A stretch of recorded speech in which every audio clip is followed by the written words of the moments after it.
resteront toujours si vous ne faites pas confiance à Dieu. Amen. Nous ne disons pas qu'il ne faut pas utiliser tous les moyens.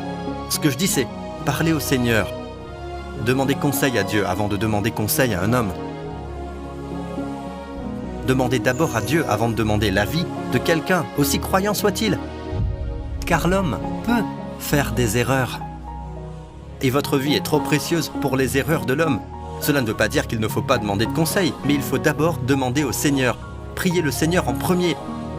Ne courez pas chez le médecin en premier. Allez d'abord voir le Seigneur. Si le médecin dit « il faut arrêter cela », allez d'abord voir le Seigneur.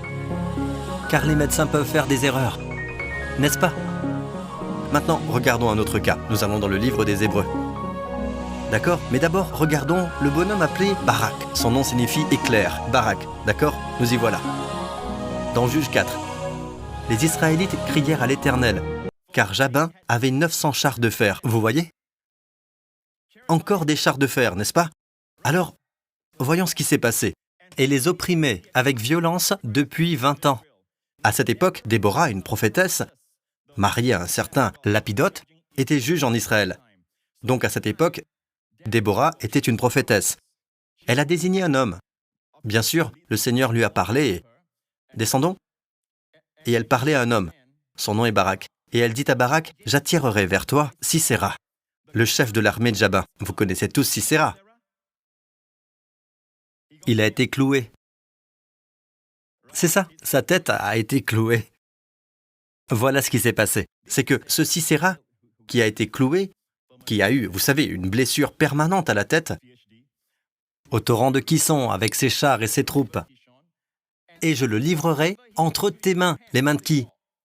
Celles de Barak. Dieu voulait que ce soit Barak qui élimine Sisera. Mais qu'a dit Barak? Barak a regardé la prophétesse et a dit, « Si tu viens avec moi, je partirai. Mais si tu ne viens pas avec moi, je partirai pas. » Donc, elle répondit, la prophétesse répondit, « J'irai donc avec toi, mais tu n'auras aucune gloire sur la voie où tu t'engages, car c'est entre les mains d'une femme que l'Éternel livrera Sisera. » Est-ce là le dessein de Dieu? Est-ce là le plan de Dieu? Non, revenez en arrière. Bien, qu'a dit Dieu? « Je le livrerai, Sisera, entre tes mains. » Mais parce qu'il a dit, « À moins que tu ne viennes avec moi, je ne partirai pas. » Vous limitez la puissance du Saint d'Israël. Dieu dit, alors il n'y aura pas de mérite pour toi. Le mérite reviendra à une femme, dont le nom est Yaël. Vous me suivez jusqu'ici? Maintenant, nous arrivons à la question que j'ai laissée en suspens il y a quelques semaines. Hébreux, les héros de la foi. Et nous avons cette question posée dans Hébreux. Que dirais-je encore? Le temps me manquerait, en effet, pour parler de Gédéon, de Barak, de Samson, de Jephthé, David, de Samuel et des prophètes. Par la foi, ils ont vaincu des royaumes, exercé la justice, obtenu la réalisation de promesses, fermé la gueule de lion. Je lisais ça un jour, et j'ai su qu'il n'y avait pas de détails insignifiants dans la Bible. Alors, quand je lis la Bible et que je vois Gédéon et Barak, attendez une minute. Chronologiquement parlant, qui est venu en premier? Barak est arrivé avant Gédéon. Tout cela se trouve dans le livre des Juges, d'accord? Puis Samson et Jephthé. Attendez une minute. Jephthé est venu avant Samson. Samson arrive vers la fin du livre des Juges. En fait, il était le dernier juge. Officiellement, c'était Samuel le dernier juge, mais Samson était le dernier juge. Tout comme le temps des rois. Il s'est terminé avec l'arrivée de Nebuchadnezzar. Et le dernier roi, on lui a arraché les yeux. Le dernier juge, de tous les juges, on lui a arraché les yeux.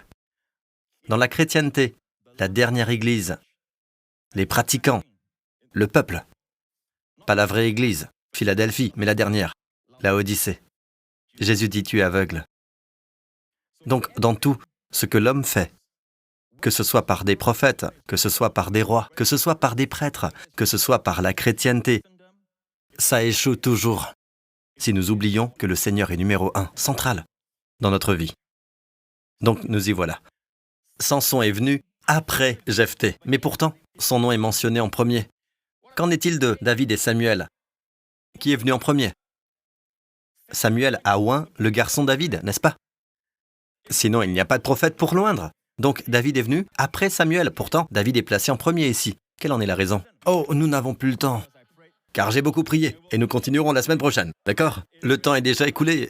J'ai vraiment...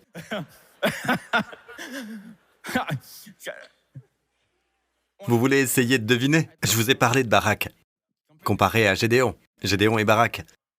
Rapidement. Gédéon et Barak avaient tous deux la foi, sinon leur nom ne serait pas là. Mais ce n'est pas une question de temps, ce n'est pas une question de...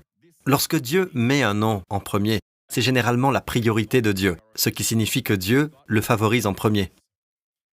En fait, ce n'est pas basé sur le temps, mais sur la qualité de la foi. C'est basé sur l'excellence de la foi. C'est une foi plus grande.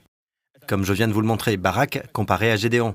La foi de Barak était « Si tu viens avec moi, alors je partirai avec toi. » Alors que pour Gédéon, ses yeux étaient sur le Seigneur.